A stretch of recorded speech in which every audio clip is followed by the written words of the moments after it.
এই তো সেদিন দু চোখ ভরা স্বপ্ন নিয়ে পা রাখলাম কলেজের চৌকাঠে। ছোটবেলা থেকেই বিভিন্ন নাটক সিনেমা দেখে কলেজ লাইফ সম্পর্কে কতই না কল্পনা জল্পনা।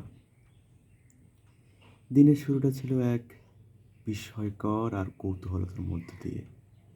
বিশাল ক্যাম্পাস, অচেনা সব মুখ, নতুন করে পৃথিবী চেনা, অচেনা মুখগুলো আস্তে আস্তে করে চেনা হলো। কিছু মুখ গভীরভাবে, আবার কিছু অস্পষ্ট করে। নতুনত্বের রহস্য ভেদ করাটাই একটা অদ্ভুত মাদকতা ছিল। ঠাট্টা, হুল্লোড়, আড্ডা, ঘুরতে যাওয়া, ক্লাস করা কিংবা ক্লাসে ফাঁকি দেওয়া। আমাদের কত গানের আসর আর আড্ডার সাক্ষী হয়ে রইল ওই কৃষ্ণচূড়ার তলা, সবুজ ঘাসের মাঠ, পুকুর পাড়, জিরো পয়েন্ট কিংবা কবি চত্বর। কখনো কখনো মনের অজান্তেই বিশেষ কাউকে মন দিয়ে ফেলা, লজ্জা, লুকোচুরি, ছটফটানি, শেষমেশ সব কিছু ভুলে পড়ায় মন দেওয়া।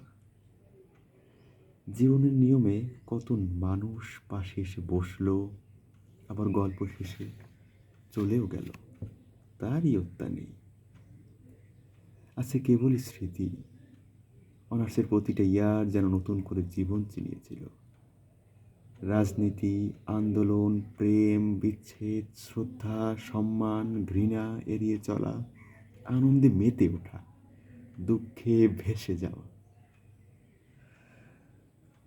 পকেটের প্রাপ্তি আর শূন্যতা, শখের পূর্ণতা অপূর্ণতা মিলে যেন সেজেছিল ওই ক্যাম্পাস। প্রতি বছরই নতুনের আগমন, পুরাতনের বিদায় দেখতে দেখতে নিজেই আজ বিদায়ের পথে। বন্ধু, শিক্ষক, senior, junior, class, department, hostel, campus আর সবশেষে এই শহর কেবলই জীবনের একটা স্মৃতিময় অংশ হয়ে দাঁড়িয়েছে। কত চেনা মুখ, চেনা কণ্ঠস্বর, আর দেখা কিংবা শোনা হবে না। হয়তো বেশি দিন আর এই ক্যাম্পাসের ধুলো পায়ে লাগবে না, শুধু মস্তিষ্কে লেগে থাকবে স্মৃতির ধুলো। এই স্মৃতির ধুলো যত্নে থাকুক, প্রাণবন্ত থাকুক, আমৃত্যু।